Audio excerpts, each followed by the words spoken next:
Hello everyone, welcome back to the HKIS annual conference. I see some new faces who have just arrived in the afternoon. And now Professor Tony Chen, the President of HKIS and HKUST, would like to say a few words to welcome all of you again. Mr. Chen, please.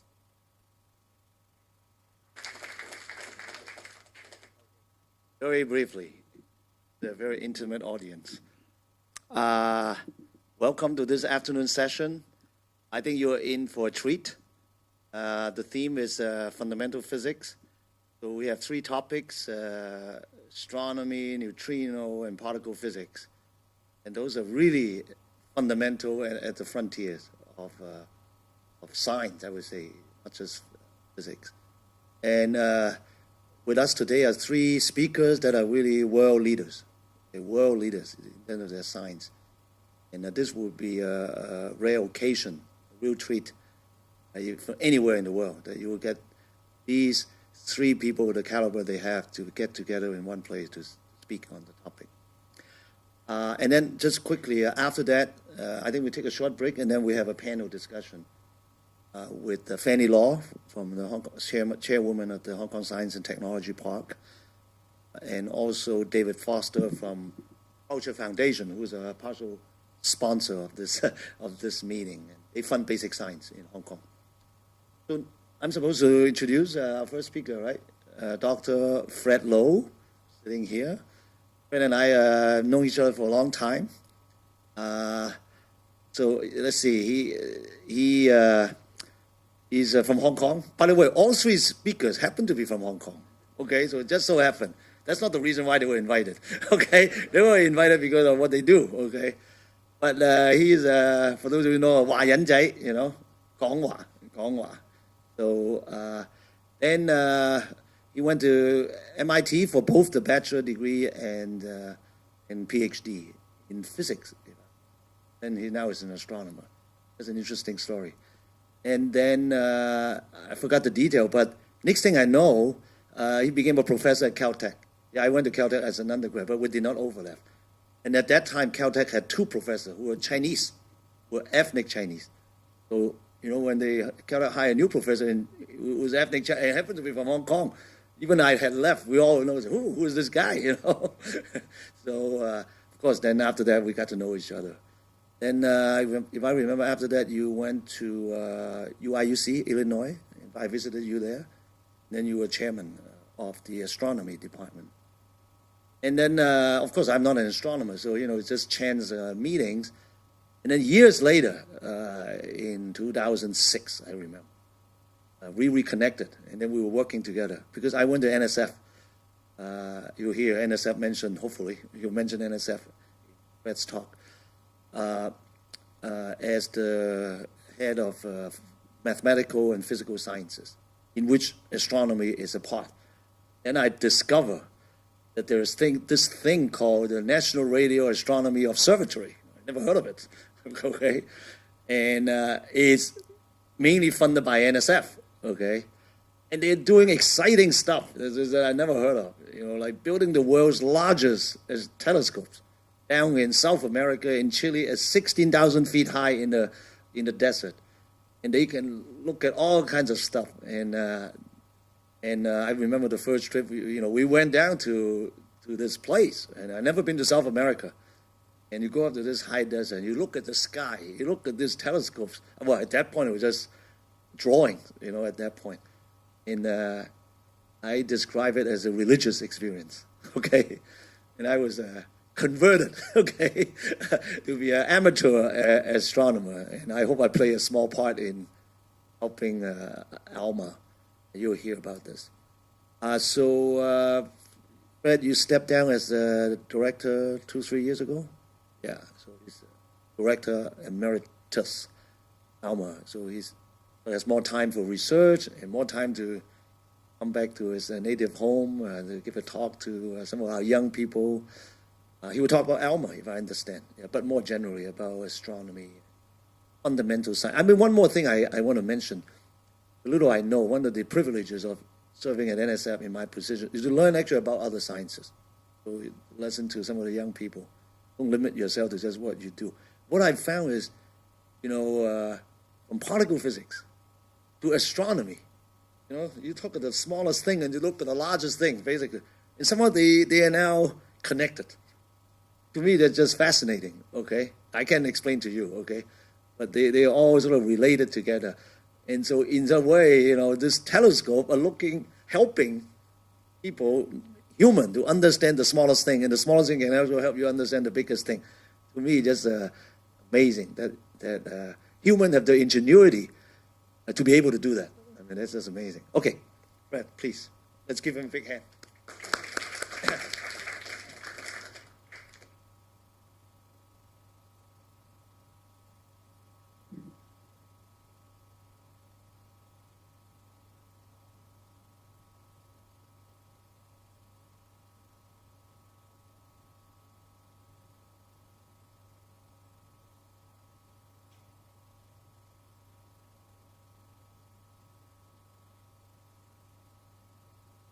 Hello?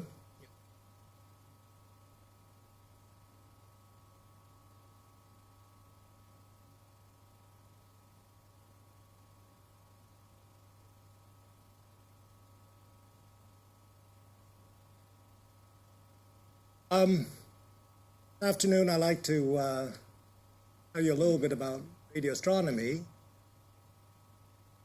Alma. Very few of you are familiar with radio astronomy, so I'll spend a few minutes explaining the background. So, in particular, by introducing to you the National Radio Astronomy Observatory.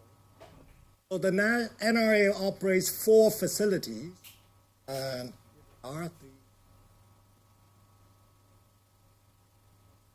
The oldest one is actually the Very Large Array, which is 27 25-meter telescope in the plain of St. Augustine in Mexico.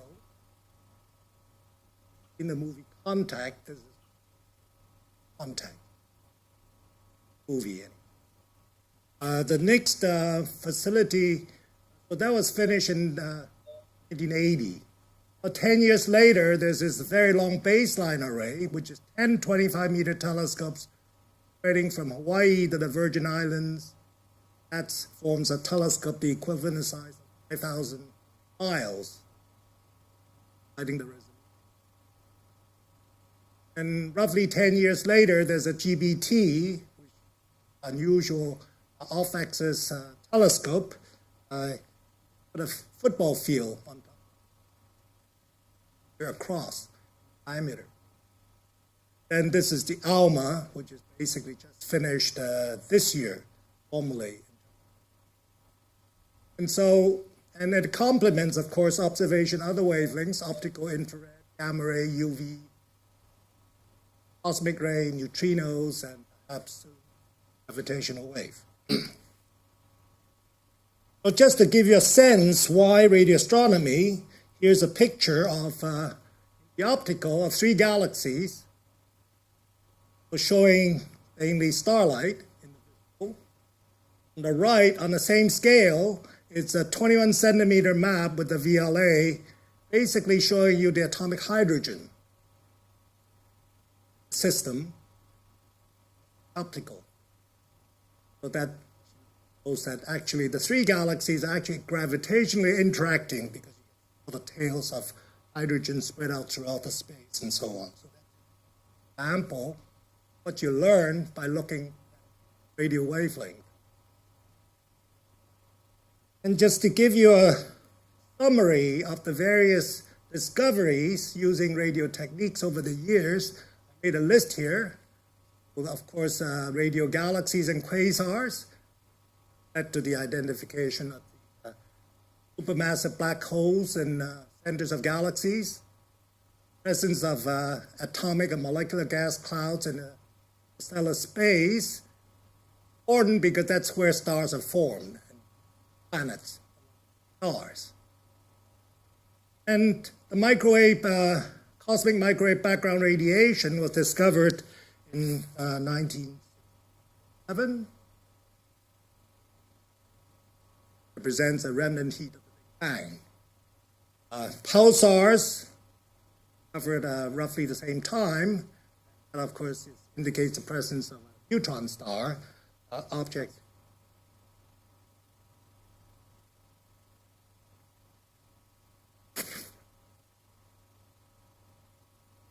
Okay?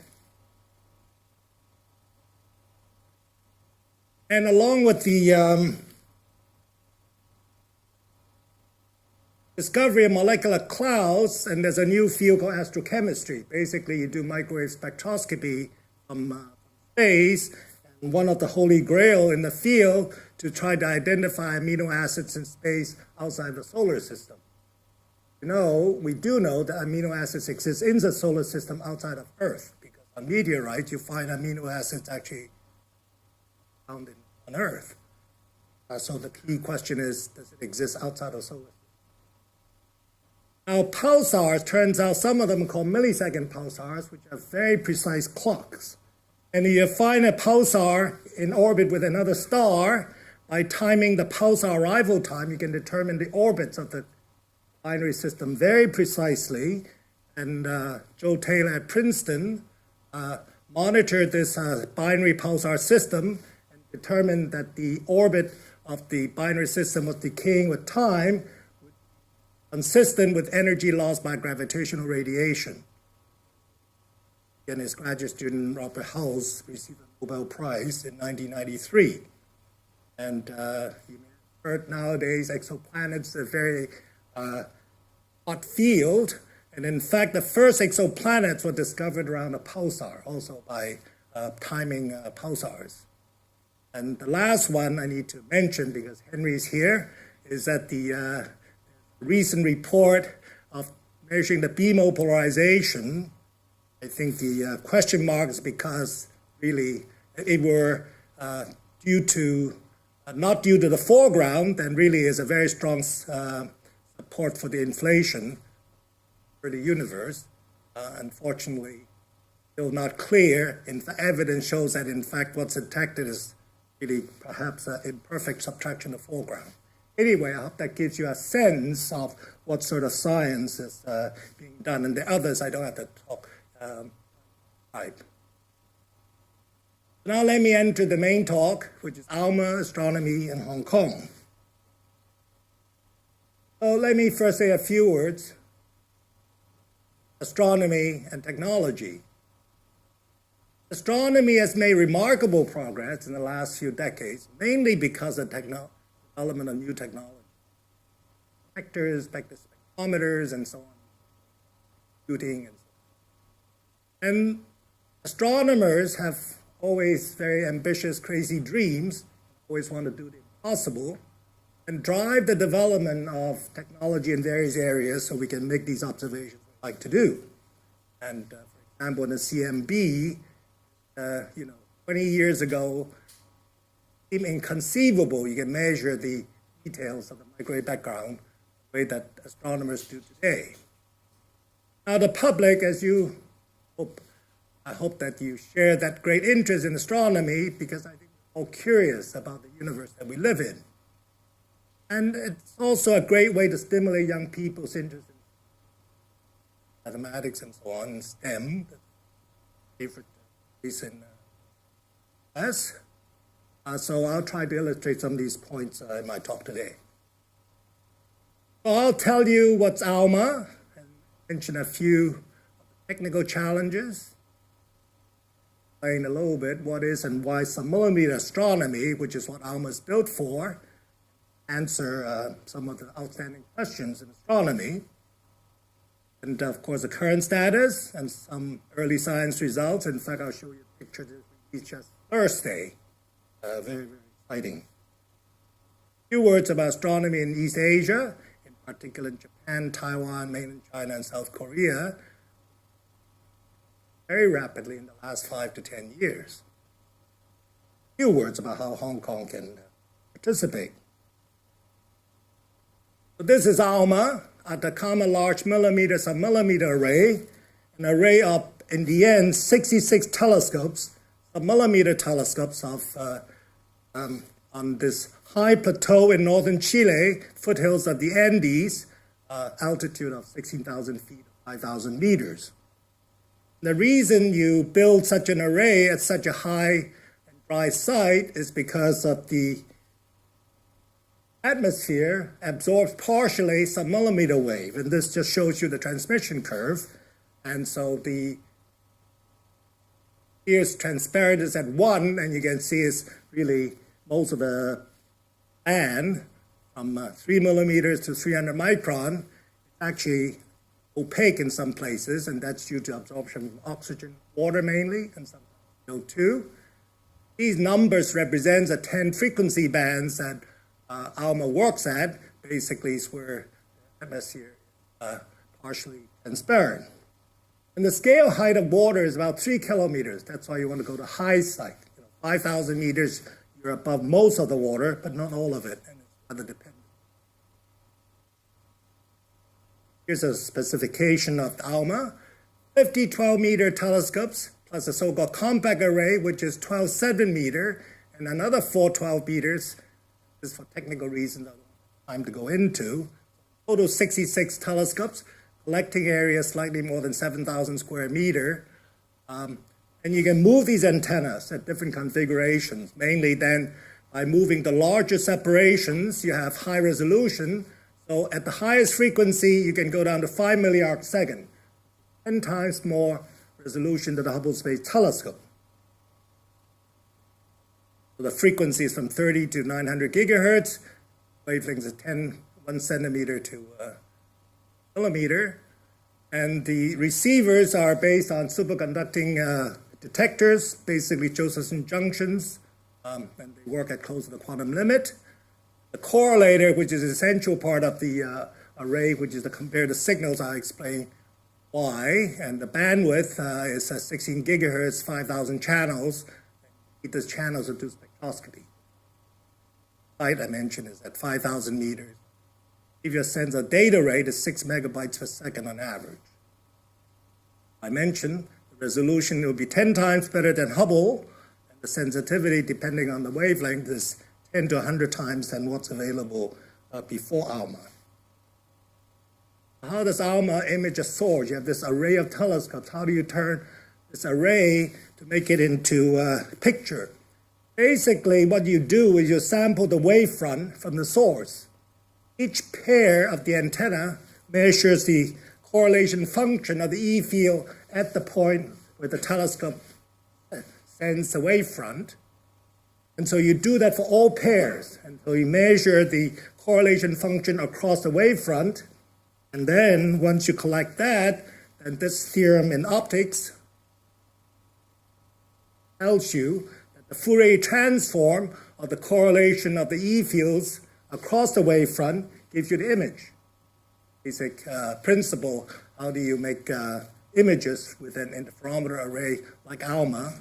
And that technique is a fairly old one, and it was developed in the 60s by Martin Ryle in Cambridge, and he actually received the Nobel Prize for his work in 1974. So for example, this is the very large array, 27 85-foot or 25-meter telescopes. This worked at a centimeter wave instead of the millimeter or submillimeter wave. And by applying what I described to you, correlating the wavefront across using the pairs of telescopes, you actually can make a picture like this. So what you see is a radio picture in pink, superposed on the Hubble Space Telescope picture of the galaxy, Hercules A. And so here's the optical galaxy. If you didn't have the radio picture, you wouldn't see basically synchrotron radiation over a vast volume of space. That's high energy electrons orbiting in B field, producing the radio waves that you see. And all that energy is comparable to the energy put out by all the stars in the galaxy. The question is, what's the source of that energy? Basically, it's black hole at the center of the galaxy. Let me give you quickly history of Alma. So the idea really originated more than 30 years ago. In the US, there was a report commissioned by NSF for the National Millimeter Array called the MMA, that was led by Alan Barrett from MIT, published in 1982. And Japan just finished building the Obeyama Radio Observatory in the late 70s, early 80s, and already they were thinking ahead, and they were proposing the large millimeter, submillimeter array. Europe, following the development of the Plateau de Beer interferometer in France, was talking about a large southern array. All three are quite similar. Of course, then naturally, there were discussions about collaborations, and it was started with collaboration between the US and Japan, US and Europe, and all three together. In the end, US and Europe reached an agreement before Japan because the bureaucrats in Japan delayed it. And anyway, as a result of all these discussions over the years, we now have Alma. And the 3 years, 2000, 2002, was the prototyping phase. And then the construction phase started in 2003, basically formally ended this year, 2014. You can see it took more than 30 years, conception to reality. And that's fairly typical for astronomical facilities in this scale. So now it's a partnership, ALMA, international partnership. North America is 37.5%, Europe is 37.5%, and East Asia is 25%. Hosted in Chile. Chile gets 10% of everything. And the construction funding, $1.3 billion, I think these are 2006 dollars. Just point, I'd like to thank Tony again for supporting the project, building it. And the operations budget is roughly $80 million a year.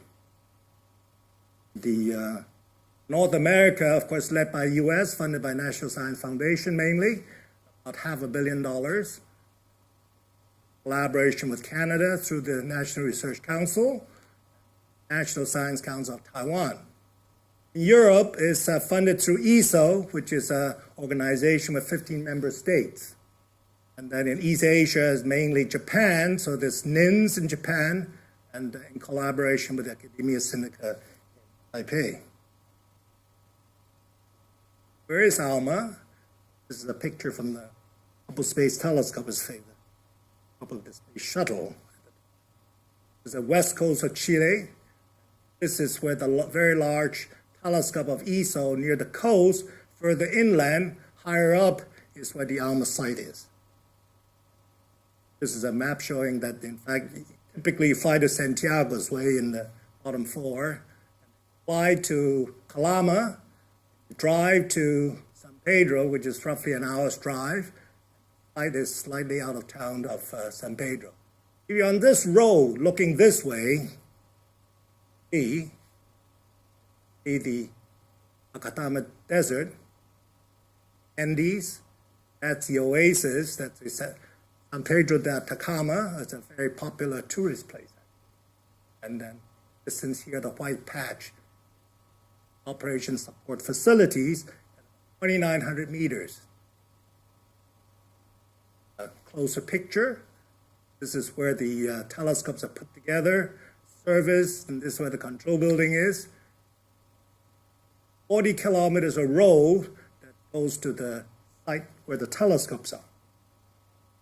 This is the road. It has to be 15 meters wide because the telescopes are 12 meters. It has to be gentle and gray because you don't want to tip the telescope while you move on it. So this is a site before there were any telescopes, 2004. My wife came with me in 2004, took a look at this place, God-forsaken place, and we want to build this telescope. And she turned to us and said, astronomers are crazy. I think we are. Let me then say a few words about submillimeter astronomy. So the wavelength range is basically below 1 millimeter of frequency higher than 300 gigahertz. I mentioned already that the atmosphere is partially opaque. That's why you have to go to high desert or go to space. Basically, it's the last window of ground-based astronomy. And the principal source of astronomical submillimeter radiation is thermal emission by dust grains in the stellar space, or spectral lines from molecules and atoms and ions. And it's essential for studying the interstellar medium, which is a vast space in between stars, but it's not empty. It has a lot of gas and dust. And it's important because that's where stars are being born. Therefore, the interstellar medium actually controls how galaxies change and evolve. Very important to study that. And the wavelength is longer than grain size typically. That means that some millimeter wave, you can penetrate the dust to observe what's going on inside. That's essential. So this is just quickly to give an overview, very brief. This is a picture of the history of the universe. So it's a two-dimensional universe, a function of time, starting with a Big Bang. Big Bang started here, and through this inflation, as Henry Ty can tell you about. After that, the universe continued to expand. At some point, it became transparent. As the matter recombined to become neutral, the photon can escape, and this is the surface of last scattering, which is what the microwave background that we can see now. And then after that, there's this period called dark ages, where the gas mainly is neutral, hydrogen, some helium, and some light element. At some point out of that gas, you form stars, galaxies, quasars. That's how the universe evolved. This curvature means that, as you know, not only the universe expanding, but it's actually accelerating. So that's a general picture, and we seem to know quite a bit about the parameters by now, except 95 or 96% of the content of the universe, dark energy and dark matter, we still don't know about. So just for some of the key questions that astronomers are interested in. What are dark matter and dark energy? Astronomers, you want to understand how and when were the first galaxies and quasars formed. Very related to it is the question how are stars and planetary systems formed. Also the question of where's the origin of the chemistry of life. And turns out some millimeter observations on Alma can address these three questions in many ways. Let me illustrate, for example, here's a picture from the Hubble Space Telescope, the ultra-deep field. Probably the deepest image of the universe. Shows you galaxies from a long time ago, when the galaxy was only about 1/5 of the current size. So this image is mostly galaxies, very few stars. It's only a sort of very tiny patch of the sky. Way back, and mostly starlight. Now, if you look at that picture and separate it by redshift or distance, so this is what you find. In the optical, you see galaxies fairly nearby in cosmological terms. On the other hand, if you look in some millimeter, you find that galaxies very distant show up in a submillimeter much better. The reason is the energy distribution of the galaxies. So far infrared peak, which represents the radiation from stars that's being formed in the galaxy, absorbed by the dust, re-radiating in the far infrared. And so that's a nearby galaxy showing the peak of radiation, roughly about 50 microns. And as you go to high and high redshift, or go back in time or in distance, because of redshift, the wavelength goes to the long wavelength side and the intensity drops, except because of funny shape, you notice most of the so-called apparent brightness doesn't change with redshift. That means that here, the blue represents the sensitivity of Alma. That means you can study galaxies way to redshift of 10, a millimeter.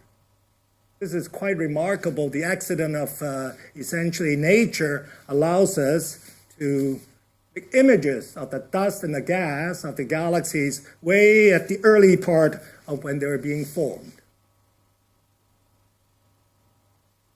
So I mentioned interstellar space and dust and molecules. So here's a galaxy. So if you can look at our own galaxy, it will look something like this. And you see these dark places. So these are really just dusts in the interstellar space. And as I mentioned, the reason they're important because that's where stars are formed.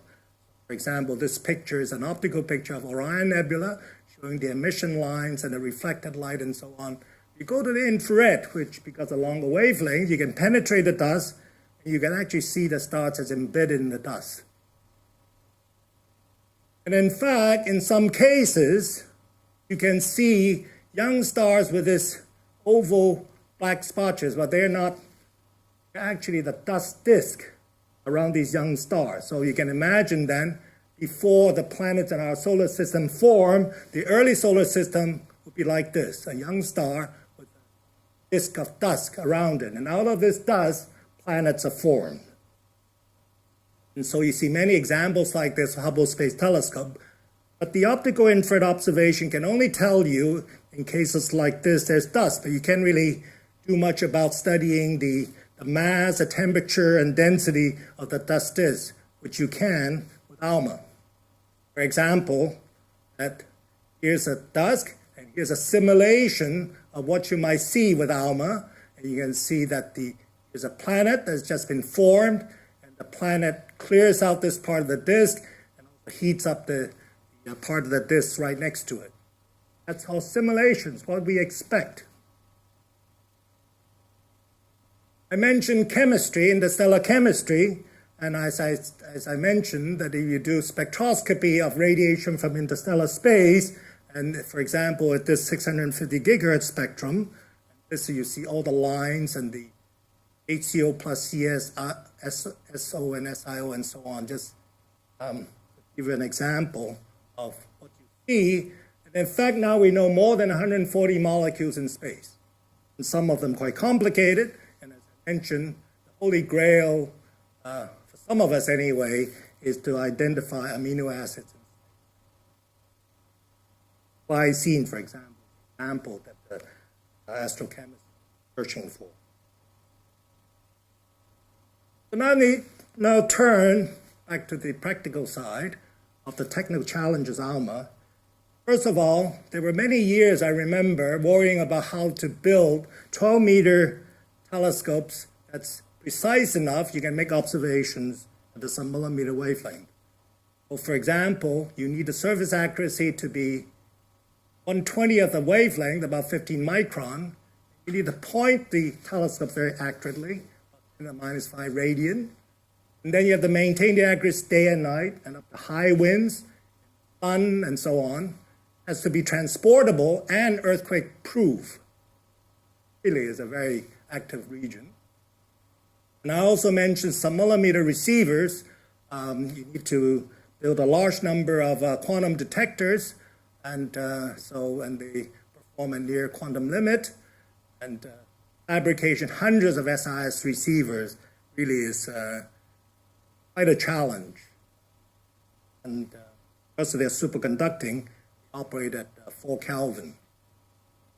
Now, in order to compare the phase of radiation of the wavefront at the different telescopes, you need to have a reference signal that has to be very precise. And that presents a very challenging requirement. That means over a distance of 25 kilometers, you have to transmit signal, say at 119 gigahertz, that has a phase stability of less than 0.1 degree. That corresponds to time stability of 2.1 femtosecond, or length stability of half a micron or so. All these are really not easy to achieve. Here, for example, the Alma telescopes, it turns out that there are 3 different kinds of telescopes. You can imagine, one built in North America, one built by Europe, one built by Japan. Interesting story in itself, how we ended up with the reality of international collaboration. They all, basically, they meet the same specification of performance, even though the designs are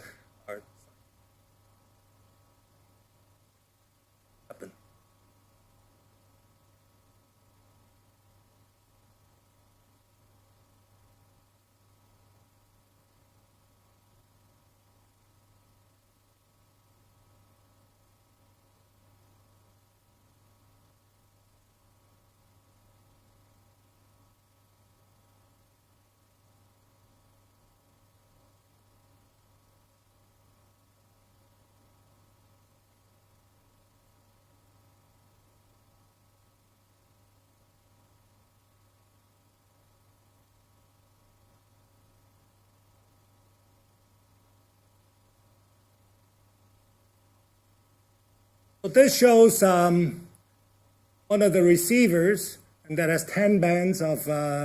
I don't have time to go into basically the different modules that show answer mirrors, the mixers and amplifiers and so on.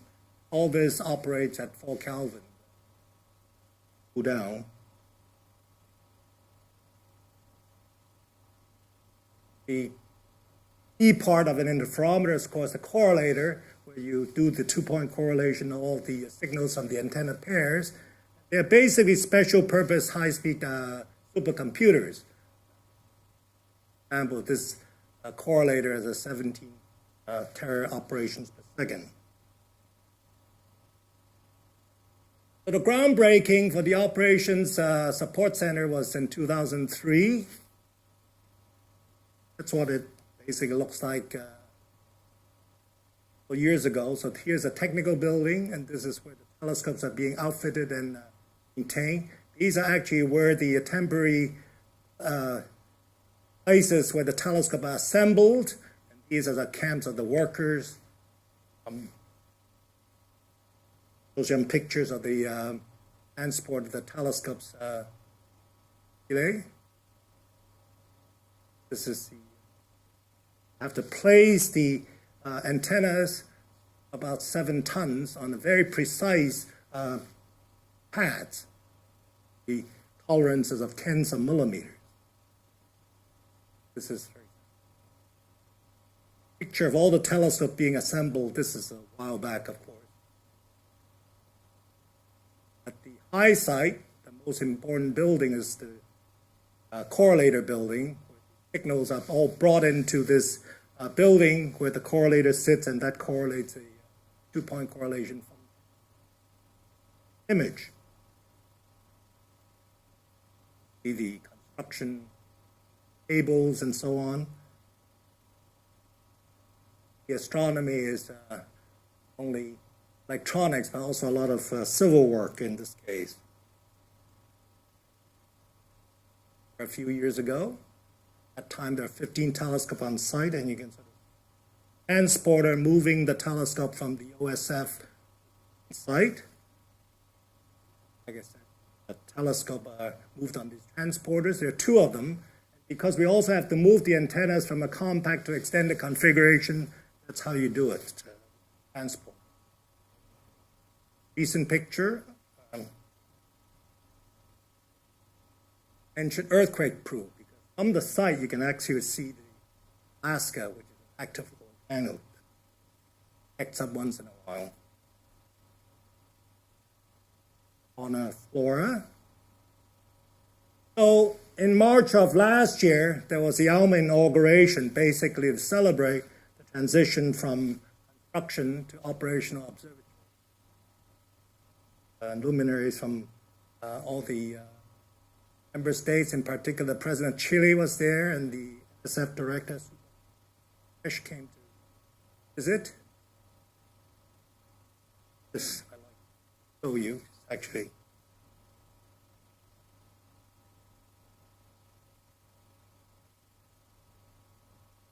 Happen.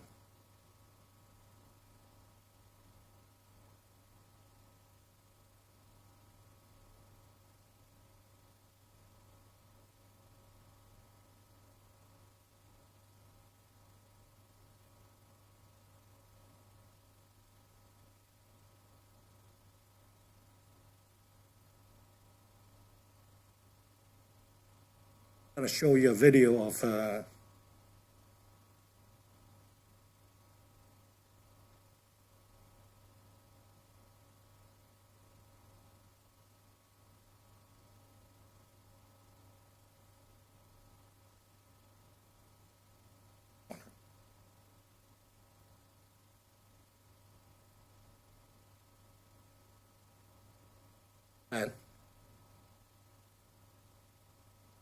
So now, of course, in the operations phase, and so led on behalf North America by NRAO, Europe by ESO, and East Asia by NAOJ, the national. And Joint Alma Observatory is responsible for the operations. Basically, they have telescope array in Chile with the Joint Alma Observatory operating it, and then the user interface actually through the 3 observatories in Asia, Europe, and North America. Picture of the Chicago office of.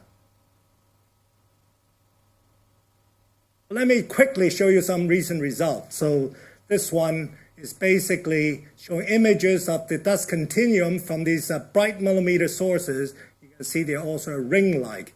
It turns out these are all gravitational lens by the galaxy between us and the submillimeter telescopes. These images took 2 minutes to make. So basically that's what you're seeing here. Go through that, but this is the picture I really wanted to show you. It's just Thursday. What you see is the Alma image of the dust continuum from a young star called HL Taurus. What you're seeing is a disk, the planetary disk. I showed you this simulation of one planet clearing the ring. In this case, you have 1, 2, 3, 4, 5, 7 rings. What you're seeing is actually 7 planets in the process of formation. So this sort of thing is something that theorists have been talking for years and discussing. Now you can actually image directly. This is precisely what Alma is built for. So I'm very pleased to see we have this image. This is the early science competition. Any of us is very gratifying. Okay, so that was Alma. Let me say a few words about astronomy in East Asia. So, of course, I mentioned that the 4 countries that are quite developed in astronomy, of course, the first one is Japan. The National Astronomy Observatory of Japan is a huge organization. Many projects, including gravitational wave detector and solar satellite and so on, of course. A partner in Alma. They also run this 8-meter telescope Subaru in Hawaii. Taiwan developed astronomy about 20 years ago with this institute, ASIA. They are involved with a number of projects also as well as Alma. In China, which last 5 years or so, the funding has gone exponential. Many projects going on. So the 3 major observatories, of course, NAOC in Beijing, 2 satellite observatory in Xinjiang and Yunnan, Purple Mountain Observatory, of course, Shanghai Observatory, various universities. South Korea has its Korean Astronomy and Space Science Institute, KASI, and now I understand the 4 regions come together and planning to form the East Asia Observatory. Let me just give you a little bit of the sort of the actual context, at least in the optical astronomy. I'll start with ESO, which is the European Southern Observatory of the partners of Alma. So that's 15 member states. So this is the oldest facility, is about 3.6 meters. And this is their flagship facilities, 4 8-meter telescopes called a VLT, can be used jointly or individually, with all sorts of instruments. And of course, they are part of Alma. The next big project is this EELT, a 42-meter optical telescope, another $1.5 billion or so. Basically, that's the typical cost of the future large astronomy facility. Now, if you consider then that represents a European consortium, ESO, there is some thinking about a possible Pacific Rim Observatory, involved in, of course, US, Canada, Mexico, Korea, Japan, China, Taiwan, and Hong Kong, perhaps. And then there are many facilities that can form this Pacific Rim Observatory. And the main site in the Northern Hemisphere would be Mauna Kea, where there's the already Keck telescopes, the Gemini North, the Japanese Subaru. There's this advanced telescope, solar telescope that's being built. If you include Mount Grant, the LBT, Arizona, the telescope that's broken ground, of course, is a 30-meter telescope. It's an international collaboration between US, Canada, China, Japan, and India. Okay. And of course, there are also telescopes in the south. There's the GMT, a 25-meter telescope that's planned. There's the LSST, is going to take a picture of the southern sky every 3 nights, 10 years. Really opens up a new dimension in astronomy, the time domain. And that's really going to be also a huge amount of data. 2.5 meters. I guess what I'm trying to give you a sense of is all these telescopes that's ongoing at the forefront and also being planned.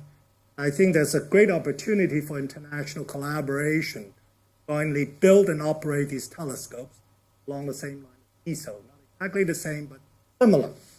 Okay. And of course, radio astronomers also have their visions, even though we just finished Alma, upgraded the VLA. This SKA, you may have heard of, represents sort of the concept of the next generation radio telescope. In this case, about 3,050 telescopes here in centimeters.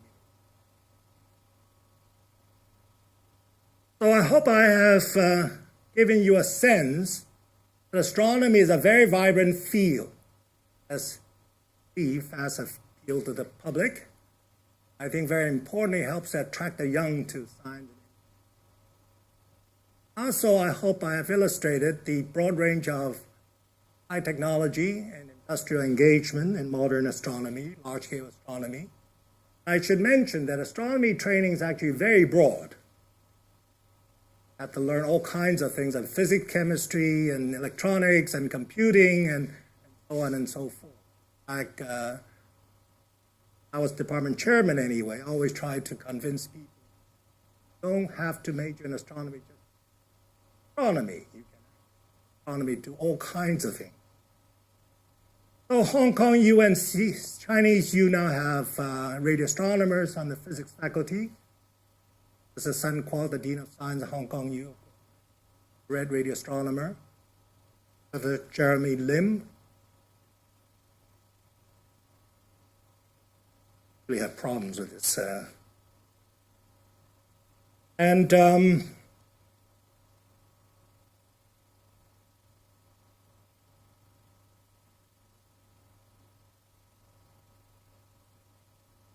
Huabai Li at Chinese University. So astronomers in Hong Kong, in fact, can take part in forefront astronomy, both observational and theoretical. Not really necessary to build their own facilities, but you can first compete, access to international facilities. Very practically, you can collaborate with universities and institutes in Taiwan and mainland China, and with the international community. Key thing is you should hire the best young astronomers. There are a lot more astronomers than positions, so you have a chance.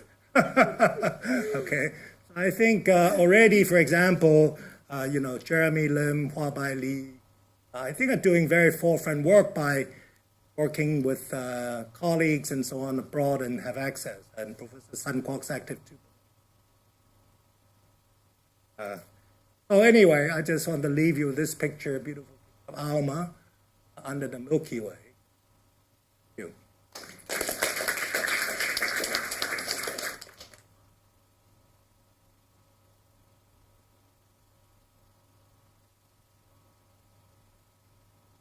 Yes. I saw Macau on your list of Chinese. That's right, yes. There's a Space Science Institute at University of Macau. Talk to your colleagues there. I understand just like the Institute of Advanced Studies here, funded by the gambling revenues. So the money put to good use. I think within the last couple of years, just met a young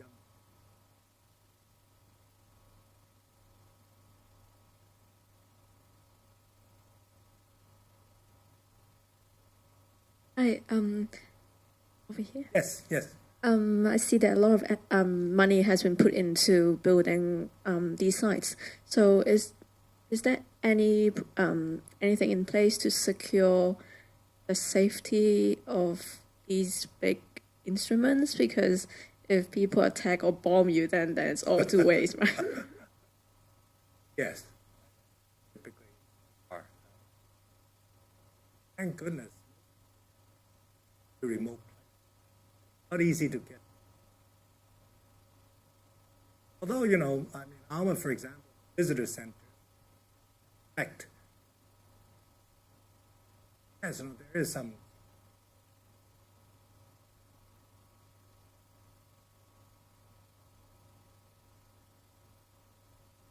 So you mentioned that after taking the ray font and then you take the covariance matrix and then Fourier transform and then you get the image. Yes. So I suppose there must be some post-processing using image processing Oh, yes. to get this clear picture. Lots of it. I see.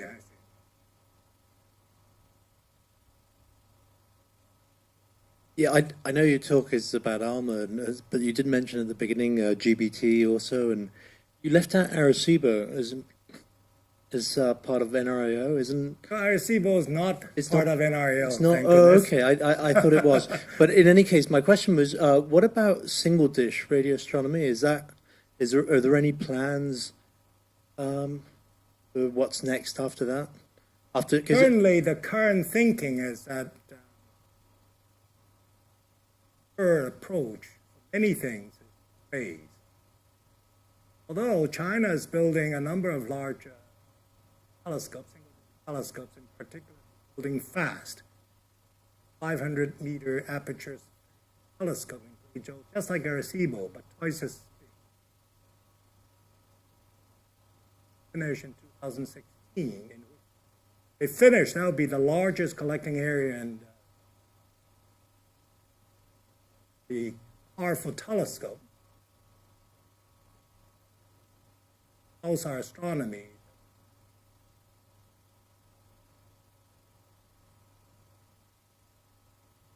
After here, I'm going to China to find out more.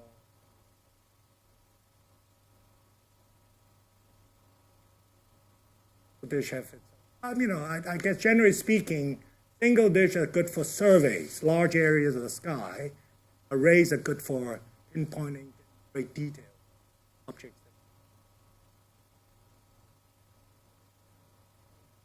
Oh yeah. Well, you can use arrays for pulsars too. For example, for arrays, you can arrange electronically beams and pointing in different directions at the same time. So that's. But it turns out that in fact the preferred way is to have several big telescopes. Data processing would be simpler. My pulsar colleagues are covering all bits. They work on that would be another very interesting talk because a lot of very. So I want to ask you a question on sort of the politics of science. Politics of or astronomy. funding of Funding, yes. So these are very expensive, obviously, Yes. and you have the very wealthiest countries, U.S., Europe, Japan, but they're also smaller countries, right? Taiwan, and so on, and China, big thing. So here we are in Hong Kong. So you had a slide about how to take advantage of our position to develop. But imagine, in fact, we have someone coming, in a panel who is in some position to influence this. How do we realistically argue the case to hire more people, to have more funding for astronomy? One thing I think going is, I think a lot of young people are interested in this. A lot of people are interested in this. I think I gave you some of the reasons that. Yeah, Very interesting. It appeals to the young, and in fact, astronomy involves very high technology, many fields. I didn't take a very long list. So I think for a university, great way to interest students. And I think for Hong Kong, I'm serious, the best thing is to hire the best young people you can. They will have ways to get involved in international projects. Very forefront astronomy. Thing is collaboration. Yes, And I take that as a given. Yeah. Okay, as I said. But my question really about, let's say the academics, the university, go to the government yes. and ask them to provide more funding or opportunities. Not just positions, because even if you don't build your own facility, you have to contribute to the international effort. Probably the first question they will ask, what does that to do with Hong Kong's economy? I remember you were director of the Taiwan, right, the project. I remember there was some justification to the Taiwanese legislature about why they should fund this, because in developing the local industry and so on. You can share some of that. The Taiwan experience is very interesting. I mean, of course, looking back, the reason we succeeded because we were part of the academy. The academy, of course, is just efficient, just do research. Steady funding, you don't have to.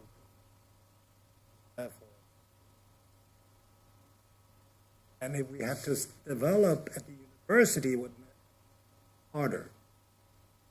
So in the end, why would you want to do this?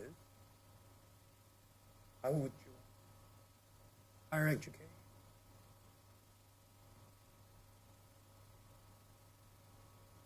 Basic research, I'm talking to a lot of scientists here, I don't think I specify science.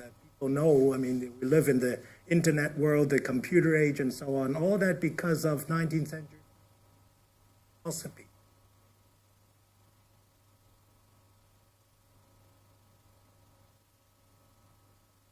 At that time, how do you want to? I think somehow we need to have a quick and short way of explaining to the funding agencies that basic research, in the end, is what drives the long run.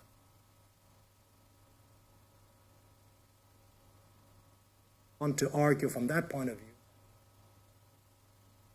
In Taiwan, I did use developing. I remember giving a talk on composite material, compound semiconductors, superconductors, and astronomy. All these things we use. Alma, something like Alma, for example. Most people don't know that. I talk.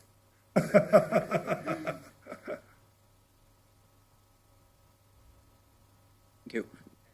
One simple question. Yeah. Professor Low, is there any future project for Alma such that extend the baseline like VLA? Yeah. Right now you can go up to 15 kilometers. Basically give you 5 milliarc seconds. Quite high resolution. But for example, I think Argentina is building a telescope slightly further away. And then, of course, there's a very important project called the Event Horizon Telescope, which is a link of Alma with some millimeter telescopes in North America and Europe, image the galactic center to try to reveal the event horizon of the black hole at the galaxy. The answer is yes. Thank you, Dr. Low. And I think it's the time for us to move on.